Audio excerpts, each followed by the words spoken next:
Vamos Bom lá. dia, Oi, tudo bem? tudo ótimo. E você?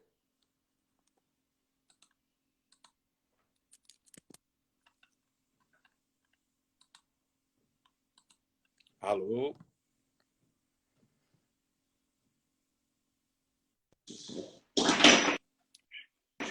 Acho que Porque não, nossa no conexão tá meio ruinzinha. a sua ou Bom, a minha? A sua ou a agora eu não minha? sei. Vamos lá, vai dar certo. Agora deixa eu colocar então, deve ser, peraí, porque a minha imagem está deitada e Tá a sua virada. está virada. Peraí, ué, tá,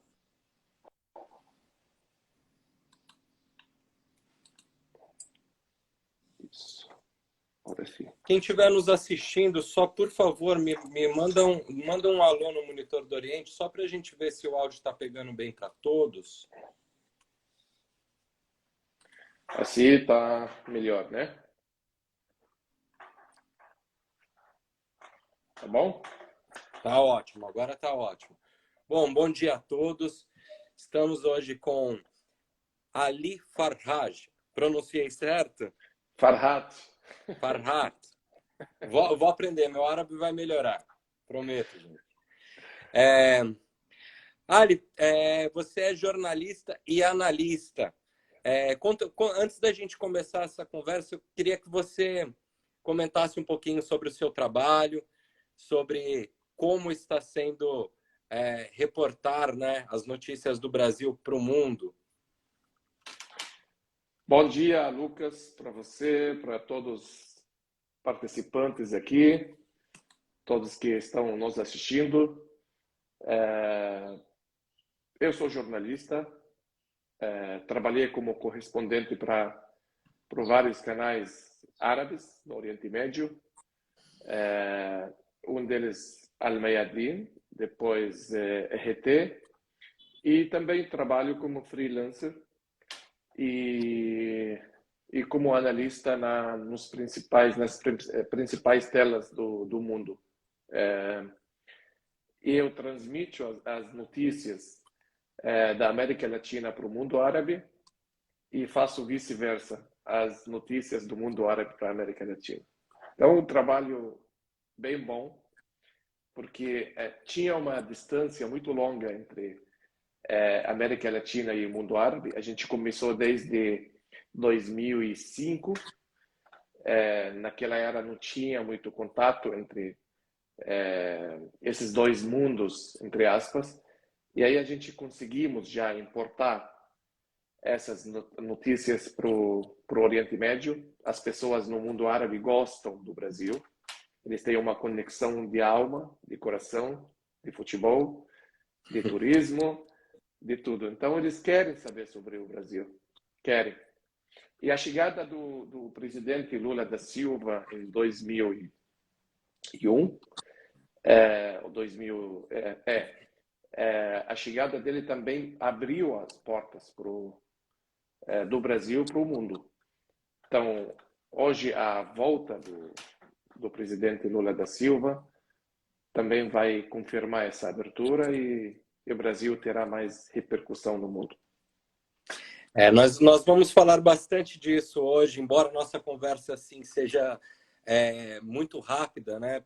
Pelo tanto de bagagem, principalmente para mim, eu confesso que é uma honra estar tendo esse momento para poder aprender bastante com você. Mas vamos falar bastante hoje sobre essa relação, sobre essa volta do presidente Lula. E, gente, hoje eu estou com a tela aberta aqui, então se alguém tiver alguma pergunta, pode enviar que eu consigo ler, tá? Estamos todos aqui. Bom, para começar, Ali ou Ali? Ali. Ali. O Lula foi reeleito, né, presidente, com 50,09% de votos, uma margem bem apertada. E logo no primeiro dia, né, a gente já teve muitas informações de ligações, de mensagens e de líderes internacionais, chefes de Estado, ao presidente Lula, incluindo Joe Biden, Zelensky e Putin, né, que são os três que estão em foco, em evidência. O que o retorno do Lula representa para essa geopolítica e o que vem a ser, qual a mensagem desse retorno do Lula para o mundo? Então, Lucas, o presidente Lula, ele tem uma experiência bem forte na questão da política exterior do país. Ele sabe conversar, ele sabe fazer contato, ele sabe negociar, ele sabe cortar essa distância ou diminuir essa distância entre o Brasil e outro mundo. Há uma impressão errada que Lula é comunista, ele só se trata com China, com Rússia. Isso é totalmente errado. Lula da Silva abriu as portas do Brasil para o mundo, para a África, para o mundo árabe, para os Estados Unidos. Ele não tem problema ideológico com os Estados Unidos. E hoje foi confirmado isso através da ligação entre Lula e Joe Biden. Lula tenta fazer uma política muito equilibrada na questão. O Brasil não pode se meter 100% no conflito internacional. Às vezes, o Brasil pode ter uma opinião, uma manifestação, só que o Brasil não tem interesse de se meter totalmente no conflito internacional. O que o Brasil está precisando? Fazer um laço muito forte com o mundo, abrir o mercado, fazer uma troca de comércio, de cultura, de turismo. O Brasil tem uma base completa para fazer isso. Então, ele sabe fazer isso. Ele sabe conversar com os líderes do mundo. Infelizmente, o presidente atual, Jair Bolsonaro, ele, querendo ou não querendo, assustou o mundo. Porque eu consigo captar isso das perguntas que eu recebo nas entrevistas, tipo nas televisões europeias, de tudo. Sobre meio ambiente, sempre sobre a queima na Amazônia, sobre alguns discursos sobre casos sociais. Então, o Lula foi mais profissional nessa questão. Então, ele tem um grande respeito no mundo. Eu não vi um líder no mundo que não gosta do Lula. Até a opinião pública na União Europeia gosta do Lula. Para eles, assim, uma história de um homem que começou bem humilde, depois ele foi no sindicato, ele era lutador contra ditadura e depois foi crescendo, ele não era filho do líder, ele não era filho de político. Uma história bem bonita que as pessoas assim gostam de ouvir. E o discurso do Lula, um discurso muito fácil. Agora no Brasil tem aquelas críticas que ele tem muito erro em português como eu, mas ele tipo tem um discurso mais popular. Ele brinca com os líderes do mundo. O Barack Obama, por exemplo, ele gostava do Lula porque ele falava com ele brincando, tipo como os dois amigos, entendeu? Então ele tem essa, vamos dizer, essa hobby de fazer as coisas, de conversar. Então o Lula vai ajudar muito nessa questão e ele também declara alguns assuntos que tranquilizam o mundo, tipo ele é contra o desmatamento. Então, o principal problema no mundo hoje é aquecimento global e a questão climática. Então, esses assuntos que o mundo quer ouvir. O mundo agora não está olhando no Brasil quem é esquerda, quem é direita. Eu não vi essa reação. Na primeira impressão, se você vai olhar assim, Lula é esquerdista, como aqui no Brasil estão repercutindo. Mas eu não vi que os países da direita eles estavam incontentes com a chegada do Lula. Então, a questão não é esquerda e direita, a questão é quem representa mais o Brasil. quem tranquiliza o mundo, acalma o mundo e tenta participar na questão da segurança internacional. Ótimo. Gente, eu tô acompanhando aqui. Já temos um público aqui ativo mandando algumas coisas e na sequência eu vou ler. Mas eu queria te perguntar antes. É uma pergunta dividida em duas etapas. Primeiro, eu queria te perguntar o que o Lula representa, essa volta do Lula representa para a Palestina em si. Visto que a Palestina, os eleitores brasileiros na Palestina elegeram o Lula com uma margem de 90,05%, né? Então é uma margem muito alta. Acho que, se não me engano, foi até a maior internacional. O que o Lula representa para a Palestina? Representa a consciência internacional. Os palestinos não esquecem que o Brasil foi ou o primeiro país que reconheceu o Estado palestino livre. Deixa eu te contar uma coisa. A Palestina está vivendo um sofrimento há 70 anos. Um sofrimento gigante. Um povo que foi excluído, um povo que está isolado em espaços muito pequenos. A única causa de sofrimento no mundo hoje em dia. Não tem um país invadido, não tem um país ocupado hoje nessa terra, somente na Palestina. Então, o povo palestino, ele sempre procura assim, uma declaração, um apoio, um carinho que ele recebe pelo mundo. Lula da Silva foi justo nessa questão. Ele não foi, vamos dizer assim, agressivo contra nenhum país, mas ele foi carinhoso com a Palestina. Então, os palestinos também olharam quando o atual presidente usava muito elogio a Israel. A esposa dele estava usando a camiseta da bandeira israelense ontem. Essa era a segunda parte da minha pergunta. Então, o palestino olha assim, ele faz uma pergunta. Ele não quer que o Brasil seja inimigo do Israel. Mas, o que obriga um chefe do Estado, presidente da República, primeira-dama, a declarar tanto apoio a um Estado que no mundo tem muitas críticas sobre massacres, sobre invasão, sobre a carência que está vivendo na faixa de Gaza e na crise Jordânia. Então, você pode concordar com palestinos ou não concordar, mas você não pode negar que Israel tem muita repercussão no mundo sobre massacres, sobre invasão, sobre a falta de realizar ou obedecer às decisões da ONU. A gente tem 2 resoluções da ONU que Israel não respeita.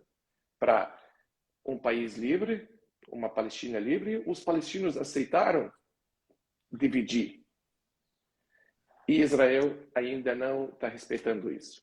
Nessa questão, o presidente Lula ele é muito próximo às causas justas.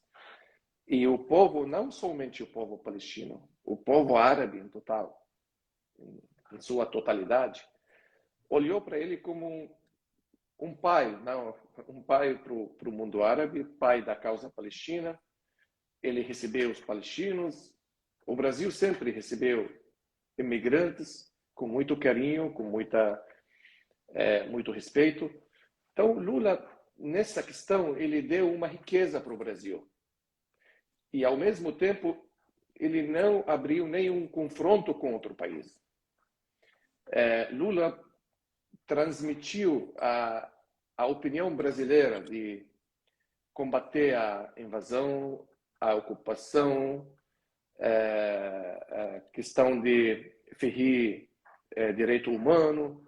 Ele estava representando essa personalidade brasileira, o brasileiro que sempre apoia as causas justas. Isso. Eu acho que um grande erro que o atual presidente assumir tanto um país, assumir tanto uma bandeira, porque ele deve respeitar a bandeira brasileira. E um chefe de Estado nunca pode carregar ou estender com uma bandeira de outro país, seja quem for. Essa era era a segunda parte dessa pergunta que eu ia te fazer.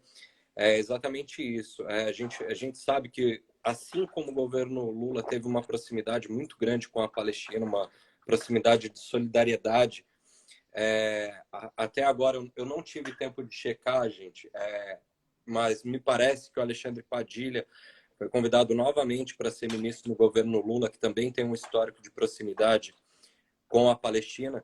E nós estamos vendo nessa história lados opostos, né? O governo Lula, o governo PT com uma proximidade assim tão grande com a Palestina, uma relação tão próxima, e o governo Bolsonaro justamente alinhado muito mais com Israel. Tanto Michele Bolsonaro votou com a camisa de Israel, está tendo, né, nessas paralisações, nessas manifestações nas rodovias, muita bandeira de Israel estendida. E então é nítido assim, eu percebo, acho que a gente que tem uma relação assim, um conhecimento um pouquinho que seja sobre Palestina, vê essa diferença. E isso sinaliza alguma coisa no seu ponto de vista, assim, essa proximidade com Israel, essa camisa tem algum ato simbólico? Eu não consigo entender, sinceramente, Lucas. Eu não consigo entender. Tipo, a primeira-dama, o que ela queria dizer com isso? Não era necessário. Mas eu posso confirmar que eles perderam muitos votos da comunidade árabe no Brasil. Isso aqui eu posso confirmar. Porque a comunidade árabe estava dividida também. E continua dividida. Bolsonaro conquistou através de movimento econômico, e tinha essa discussão dentro da comunidade. Algum está com Bolsonaro, outro está com Luiz Inácio Lula da Silva. Lógico, a maioria apoia Luiz Inácio Lula da Silva, porque a gente tem harmonia os libaneses aqui, os árabes aqui, foram bem recebidos no Brasil na era do Luiz Inácio Lula da Silva. E não esquecemos também a lei da anistia, que também recebeu todos os imigrantes com documentação e com legalidade e tudo.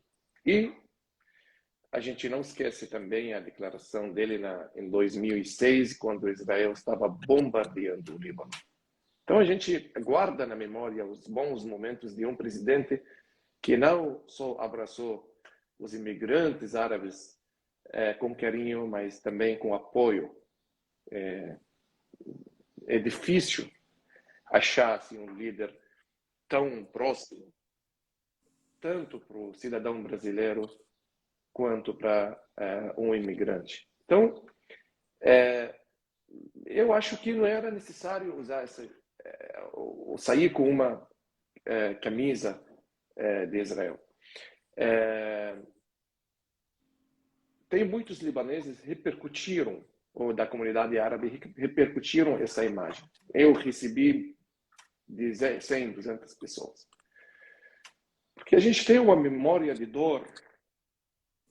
Lógico, a gente não quer dizer que o Brasil deve seguir a nossa ideologia, né? Mas, pelo menos nesse momento crítico no Brasil, que você está precisando de voto de todo mundo, ao menos mantemos essa linha de neutralidade. Então, eu acho que esses atos aí foram contra o atual presidente e não o beneficiou. Eu não vi nenhum benefício.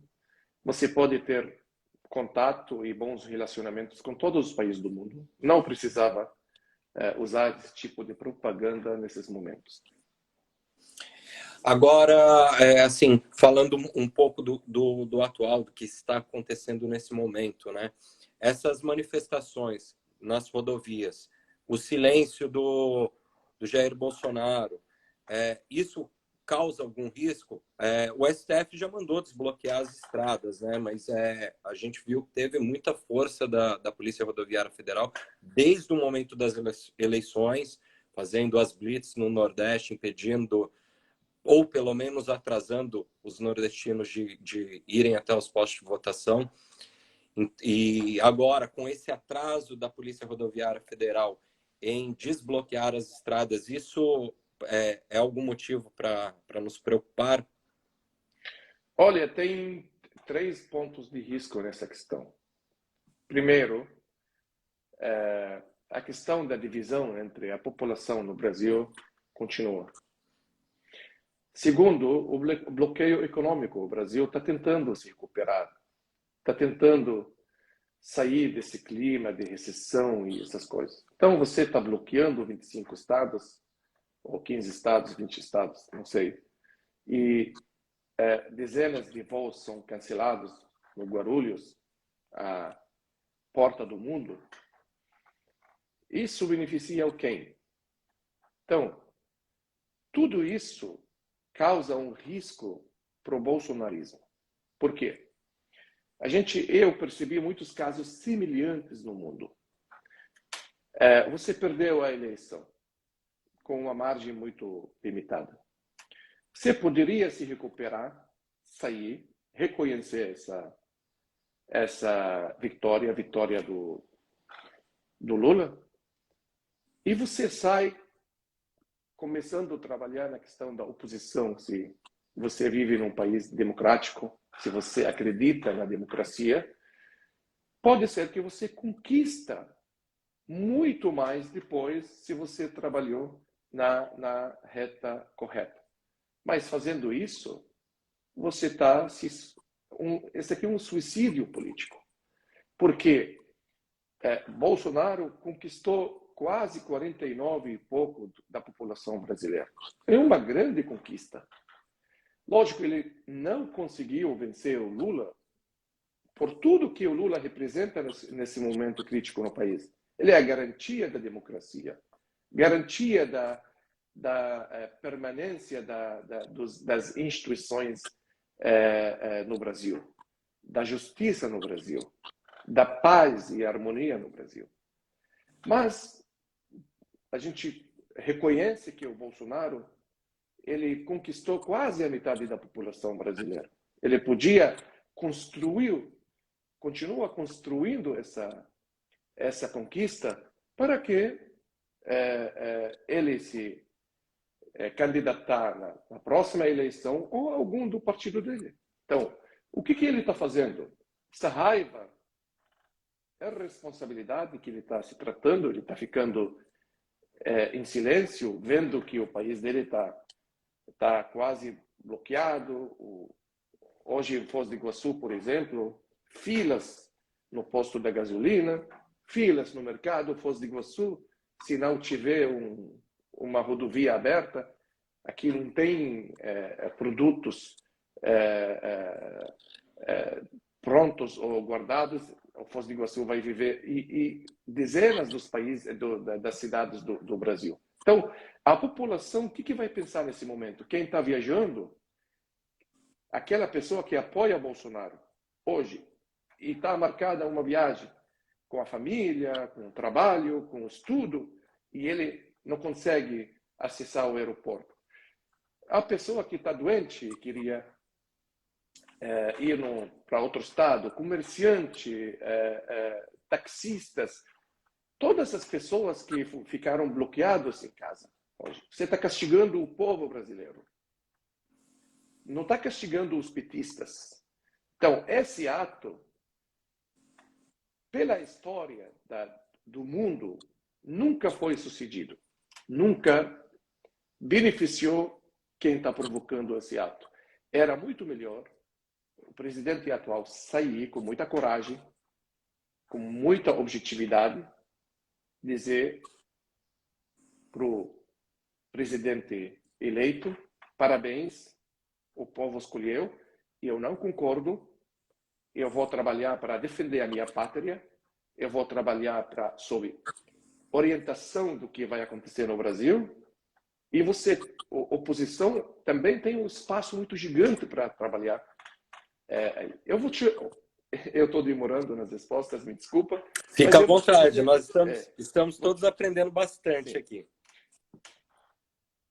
Eu lembro um momento que Lula da Silva estava em São Paulo e a Polícia Federal foi lá para detê-lo.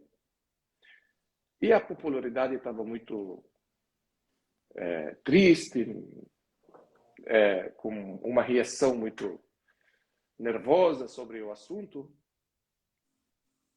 Ele saiu num discurso que eu lembro até hoje e falou: eu vou com a polícia, porque eu respeito a lei brasileira. E como foi acusado agora, eu vou me inocentar depois. Ele negou de usar essa desordem na rua. Ele não fez isso. Ele simplesmente se entregou e foi lutando pela democracia, lutando pela liberdade, lutando pela corrupção, pela investigação política, ou esse ato de juiz Sérgio Moro, que foi revelado através do Intercept, que era tudo fabricado. Então, até no momento que ele foi injustiçado, ele preferiu que o Brasil viver em paz. Ele já provou que ele é um homem de paz. Então, o Bolsonaro, hoje, é o momento que ele sai conversar com o povo, ele já tem seu crédito dentro do Brasil, ele pode trabalhar, mas ele jamais pode destruir a economia do Brasil, a harmonia do Brasil e bloquear a vida. A vida está bloqueada. Então, eu acho que o Bolsonaro está agindo de uma forma erradíssima. E ele pode procurar ou consultar as histórias semelhantes no mundo. Ele vai achar que todos quem fizeram ou agiram da mesma forma chegam ao fim. Ótimo. Eu gostaria de reproduzir aqui a Raimunda. Mandou para a gente: verdade, neste momento está acima de direita e esquerda. E para mim, o Lula representa a democracia continuada no Brasil e a liberdade do povo brasileiro. Eu acho que, né, engatando nessa pergunta dela, pegando esse gancho da representatividade para o Lula, eu queria te perguntar, assim, como jornalista, como imprensa, acho que toda a imprensa sofreu muito esses 4 anos de governo Bolsonaro. E muitos deles, dos que reportaram e foram agredidos, estão sendo agredidos na rua. Nós tivemos alguns casos graves aí nesses últimos dias pré-eleição. E podemos esperar mudança na recepção do jornalista, do profissional de imprensa, nesses próximos 4 anos? Sempre o Lula da Silva foi vítima das campanhas da mídia no Brasil.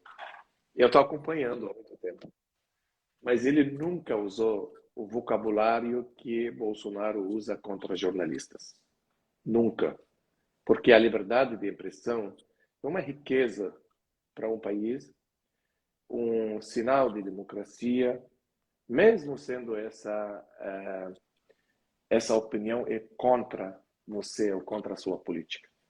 Então, quando eu vejo os fakes que às vezes o grupo do atual presidente manda, que ele vai delimitar a mídia social, que ele vai fechar as bocas. O Lula governou 8 anos e 6 anos da Dilma, do mesmo partido, da mesma crença política. Isso nunca foi. Naquela era, a Globo, por exemplo, estava atacando de uma forma muito agressiva Lula e o PT.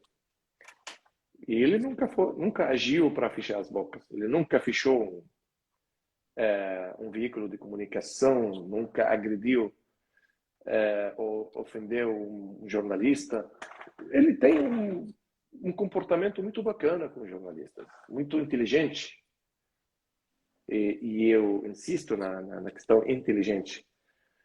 Agora, Bolsonaro perdeu esse espaço. A grande maioria dos jornalistas no Brasil, que não são nos veículos conectados diretamente ao presidente, eles perderam o respeito nessa questão. Porque mesmo eu não fui ofendido, quando vejo que outro jornalista está sendo ofendido, para nós isso aqui é um ato pecado na questão jornalística. Você não pode. Eu sou jornalista, tenho que fazer meu trabalho, tenho que fazer qualquer pergunta. O jornalista argentino pergunta ao presidente Bolsonaro. Eu fiquei muito surpreso com esse comportamento. O senhor vai reconhecer o resultado? Eu recebo essa pergunta 10, 15 vezes por dia. Ele ficou agredindo ele por essa pergunta, mas o jornalista ele gosta de trabalhar num clima mais calmo, mais compreensível. Tem muitos que não têm coragem de enfrentar essa situação. Então, eu acho que o presidente Lula ele tem um histórico muito bom nessa questão. E o Bolsonaro deve aprender que tratando o jornalista assim, você vai perder. Lógico que vai perder. Não, eu vejo dessa maneira, né? Não só o presidente Bolsonaro, como seguranças dele tiveram atitudes repugnantes, né? O que incentivou os seus seguidores, né, a ter as mesmas atitudes.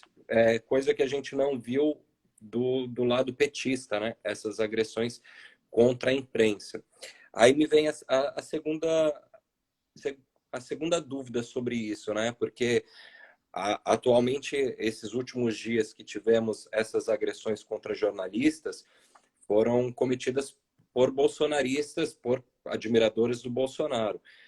Isso acentua, a gente pode esperar que esse bolsonarismo, essa onda se estenda por algum tempo ou tende a se acalmar nos próximos dias? Olha, o brasileiro, em geral, ele não é assim. A gente vive aqui há muito tempo. E sempre quando viajamos ao exterior, a gente conversa desse ser humano que vive no Brasil, como que ele é muito tolerante, muito carinhoso, pode chegar sem falar nenhuma palavra português, ele consegue entender com sorriso. Quando o mundo fica olhando que um ex-deputado atirando na polícia, quando uma deputada recém-eleita, com um número gigante, ela fica correndo atrás de um cidadão, atirando em cima dele, e queria deita no chão, porque ele tinha falado algo contra. Cada cidadão tem liberdade de falar qualquer coisa, principalmente aos políticos. Uhum. O político deve ser treinado para ouvir o que gosta e que não gosta. Eu nunca vi no mundo. Eu vou te dar um exemplo. No Líbano, quando teve aquelas grandes manifestações, um deputado foi agredido, ele foi socado. E ele entrou no parlamento libanês, tudo roxo, sangrando. E ele falou: eu tolero essas pessoas. Eles estão com a dor. Pode ser que ele está mentindo, mas ele não pode agir de outra forma.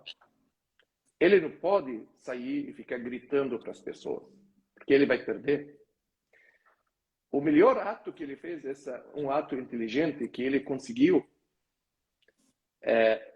mudar esse clima de raiva para clima de sorriso e clima de tolerância. O clima que está acontecendo aqui no Brasil, um clima que mostra um risco muito grande na questão social. É proibido um deputado ou deputada tentar agredir um cidadão porque ele teve uma opinião diferente. Isso aqui também é pecado na questão da democracia e de respeito à opinião pública. essa agressão vem do discurso também. Quando usam a religião como um instrumento para satanizar o outro. Isso acontece no Brasil. Sempre falamos que o Brasil a gente no Brasil nunca ouviu isso.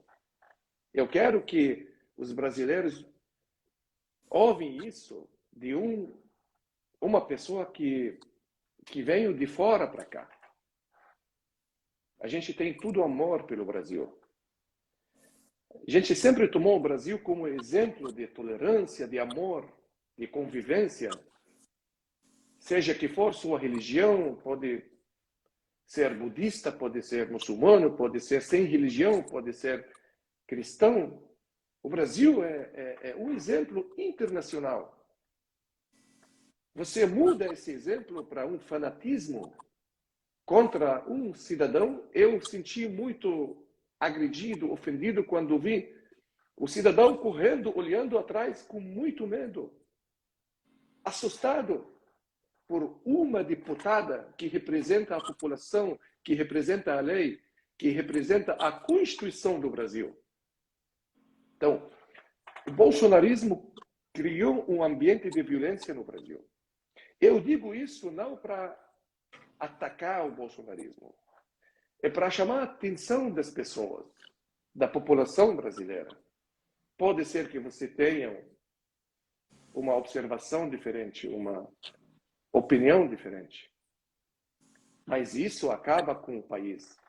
A gente viveu isso no Líbano e pagamos 200 mil mortos de uma população de 4 milhões. Uma guerra civil que destruiu o Líbano. O que a gente está fazendo hoje? Um discurso preconceituoso contra o Nordeste, porque eles têm uma escolha contra pobres. Aquele dia eu estava assistindo uma causa de preconceito contra um negro. Isso acontece no Brasil.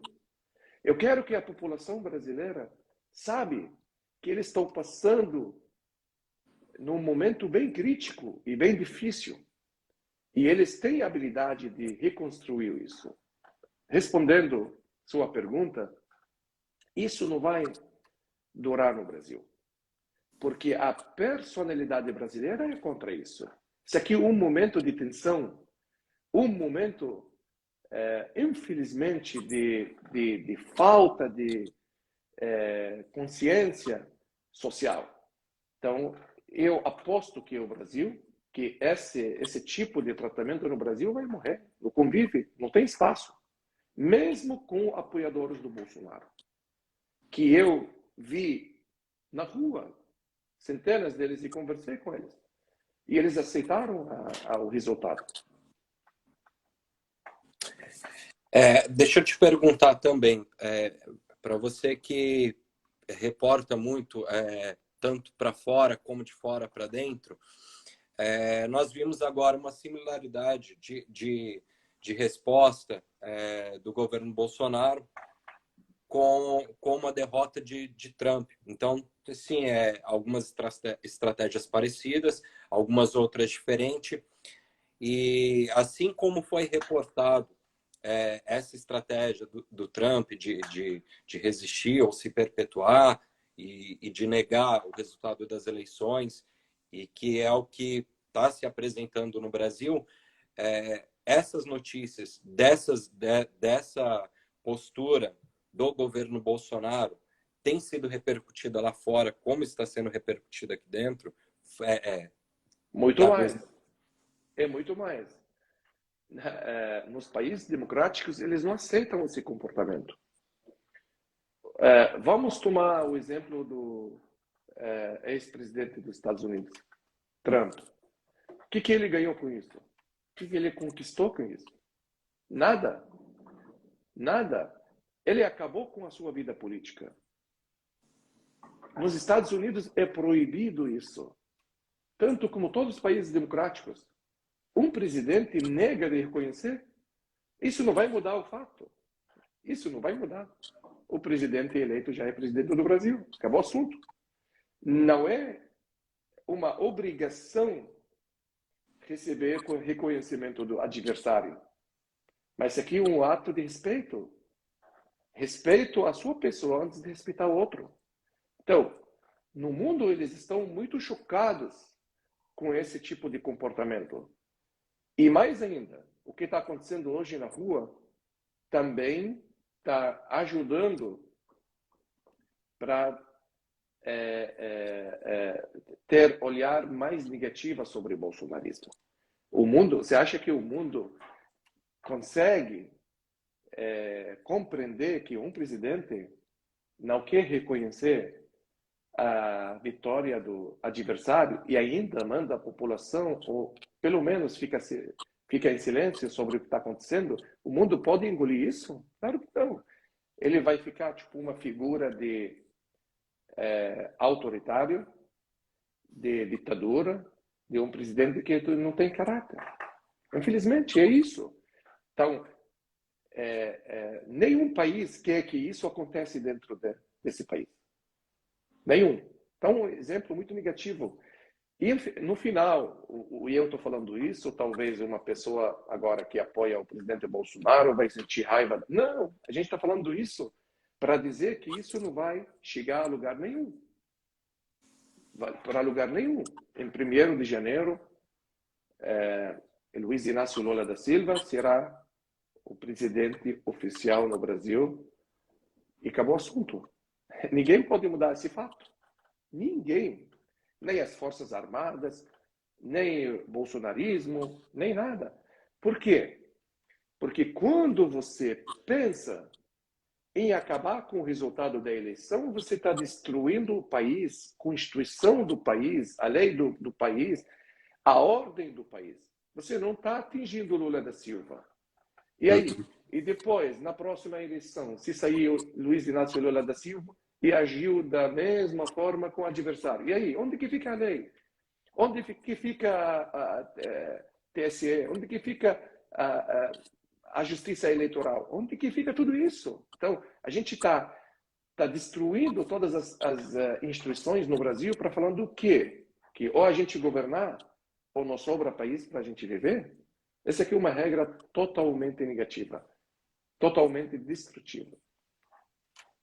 Bom, gostaria de te abrir espaço agora, que estamos chegando perto do nosso limite de horário, para suas considerações finais. Você é libanês, né? Sim. A gente também tem uma proximidade muito grande com o Líbano, né? Vamos marcar uma próxima entrevista depois para a gente conversar sobre essas proximidades Brasil-Líbano. Mas acho que fica para uma próxima conversa. Gostaria de te agradecer por esse momento. Quero dizer que foi muito curto. Acho que poderíamos ficar mais um tempinho, mas temos um limite aí para cumprir, né? Então, abro para você agora espaço para suas considerações finais e agradecer a todos que estiveram conosco aí também. Primeiro, quero agradecer a você, Lucas, em especial, pela sua gentileza, pela sua paciência também. O Monitor do Oriente também sempre é um espaço muito bacana e a gente gosta e ele defende uma causa justa também. Eu quero dizer que eu, como libanês e como brasileiro naturalizado, eu me considero brasileiro. Eu vivi aqui, eu tenho 45 anos. A metade dessa idade vivi aqui no Brasil. Tirando os anos da infância, que a pessoa não lembra de nada, então eu vivi o maior tempo da minha vida aqui no Brasil. Eu fico muito triste quando vejo o Brasil nessa situação. Como te disse, o Brasil sempre foi um exemplo e vai voltar a ser um exemplo.